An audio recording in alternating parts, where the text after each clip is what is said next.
Simón José Antonio de la Santísima Trinidad Bolívar Palacios Ponte y Blanco, conocido como Simón Bolívar, fue un militar y político venezolano, fundador de las repúblicas de la Gran Colombia y Bolivia. Fue una de las figuras más destacadas de la emancipación americana frente a España. Contribuyó a inspirar y concretar de manera decisiva la independencia de las actuales Colombia, Bolivia, Ecuador, Panamá, Venezuela y la reorganización del Perú. Nació en Caracas el 24 de julio de 1783 y murió en Santa Marta el 17 de diciembre de 1830 de tuberculosis. Sus padres, fieles a la corona de España, pertenecientes a la aristocracia venezolana, dueños de plantaciones de cacao y minas de cobre, explotadas por esclavos, murieron cuando todavía era un niño. Su padre, don Juan Vicente Bolívar, en 1786, y su madre, María de la Concepción Palacios, en 1792, dejándole una gran fortuna. Simón creció leyendo a los pensadores Luc, Rousseau, Voltaire y Montesquieu, y con ideas revolucionarias debido a la Revolución Francesa. Simón era un crío cuando se casó, ya que solo tenía 19 años cuando conoció al amor de su vida, que era 3 años mayor que él. En el año 1802, Simón Bolívar contrajo matrimonio con María Teresa del Toro en Madrid después de 2 años de noviazgo. Este amor se fue de forma prematura, ya que María Teresa murió de fiebre amarilla. María Teresa conoció a Simón Bolívar en la casa del Marqués, a donde el Libertador acudía para terminar sus estudios. María Teresa cautivó a Bolívar hasta tal punto que, a pesar de su edad, el joven rápidamente le declaró su amor, y tras esperar hasta la mayoría de edad para obtener la aprobación final del padre de ella, Simón Bolívar le propuso formalmente matrimonio el 5 de abril de 1802. La herencia de Simón dependía de que éste tuviese un matrimonio asentado, claro está.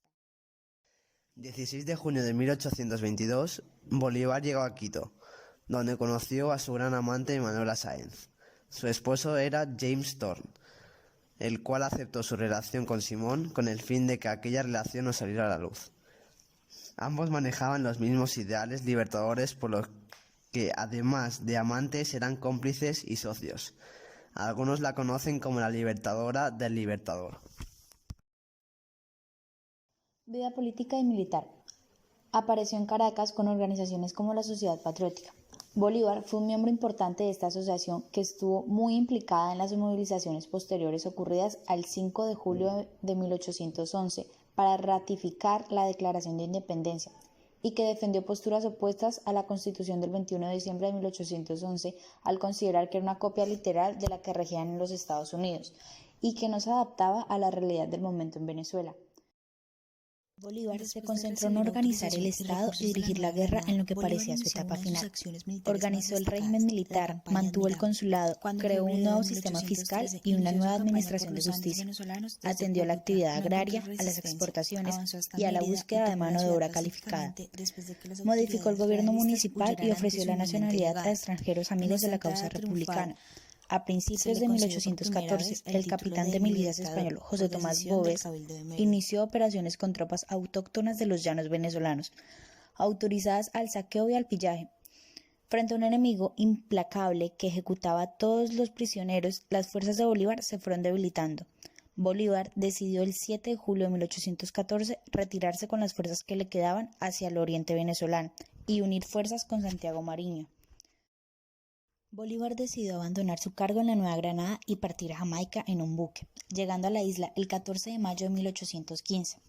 Escribió con fecha del 6 de septiembre de 1815 una carta de Jamaica, en la cual justificaba la rebelión de los criollos, llamaba a la lucha para la independencia y exponía el proyecto de Francisco de Miranda. Sin embargo, la situación de Bolívar en Jamaica llegó a ser bastante tensa. Salió ileso de un intento de asesinato, porque obligado este día de mudarse de su pensión por falta de dinero.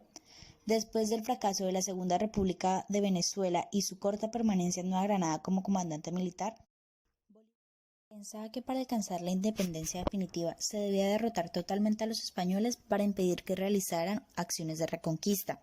Los esfuerzos descoordinados y dispersos de los caudillos regionales a lo largo de América debían ser unificados bajo un mandato único, y como garantía de una independencia permanente se debía crear una república grande y fuerte para poder desafiar las pretensiones de cualquier potencia imperial. La idea de crear una nación semejante hizo que Bolívar tuviera un objetivo político mucho más amplio, y esto en definitiva le motivó a actuar de una manera diferente a las anteriores. Colombia como proyecto político.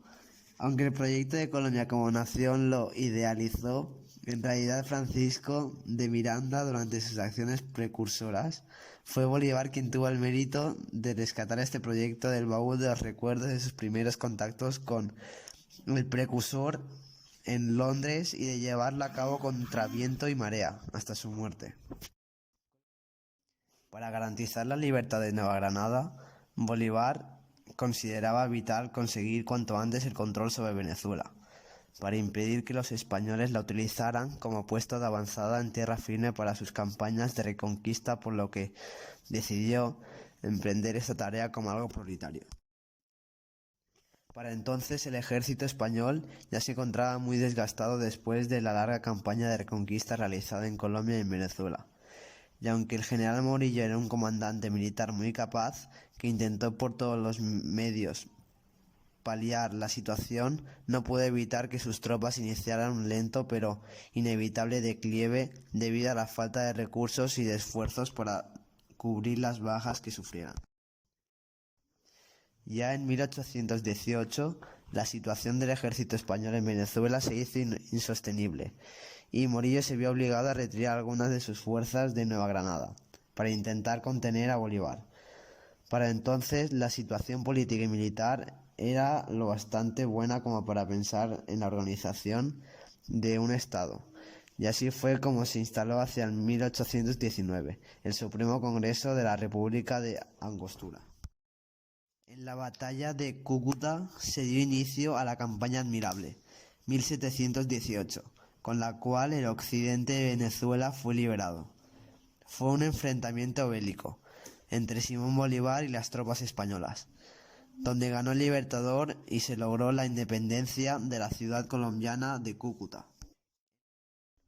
El resultado del Congreso fue el nacimiento oficial de la República de Colombia, conocida como la Gran Colombia, mediante la promulgación de la Ley Fundamental de Colombia y cuya extensión abarcó en ese momento los territorios de la Nueva Granada y Venezuela, que se dividen políticamente en 3 departamentos: Cundinamarca, Bogotá, Venezuela, Caracas y Quito. También el Congreso proclamó, en diciembre de 1821, a Bolívar presidente de la República y Francisco de Paula Santander como vicepresidente, de forma que la República de Venezuela y la Nueva Granada quedan desde este día reunidas en una sola, bajo el título glorioso de República de Colombia. Nueva Granada, o mejor conocida como Virreinato de Nueva Granada, fue una entidad gubernamental creada por el Imperio Español en el territorio de la actual República de Colombia, parte de Venezuela, el norte del Perú, Brasil, Costa Rica, Panamá y Quito. Gran Colombia. Venezuela y Nueva Granada en una sola nación llamada República de Colombia. Luego se dio a conocer como la Gran Colombia para diferenciarla de la República de Colombia actual. Luego se unirían Panamá en 1821 y Ecuador en 1822. Campañas finales. Durante los próximos años, la oposición realista fue completamente eliminada. El 24 de julio de 1821, en la batalla de Carabobo, campo cercano a la ciudad de Valencia, se obtuvo una victoria decisiva sobre el ejército español, que fue completada con la batalla naval del lago Maracaibo del 24 de julio de 1823 y se liberó definitivamente Venezuela. El 6 de agosto de 1824, Bolívar y Sucre juntos derrotaron al ejército español en la batalla de Junín. El 9 de diciembre de 1824, Sucre destrozó el último baluarte del ejército español en la batalla de Ayacucho, acabando con el dominio español en Sudamérica. Muerte. Bolívar llegó a Santa Marta en estado de postración el 1 de diciembre de 1830, tras una penosa travesía por el río Magdalena desde Bogotá. A pesar del buen clima y de las atenciones recibidas, su salud empeoró a los pocos días, teniendo algunos momentos de lucidez que le permitieron dictar su testamento y su última proclama, donde un Bolívar gravemente enfermo clamaba porque su muerte, por lo menos, permitiera la consolidación de la unión y la desaparición de los partidos. Finalmente, el libertador Simón Bolívar falleció el 17 de diciembre de 1830 a los 47 años de edad en la Quinta de San Pedro Alejandría, en Santa Marta, Colombia. Poco después de su fallecimiento, ya en 1831, la Gran Colombia, que estaba en disgregación debido a las disputas políticas internas del fragmento el orden constitucional, fue legalmente disuelta. Se establecieron así las tres repúblicas de Nueva Granada, Venezuela y Ecuador, que quedarían bajo el liderazgo e influencia del neogranadino Francisco de Paula Santander, del venezolano José Antonio Páez y el Juan José Flórez de Ecuador. Poco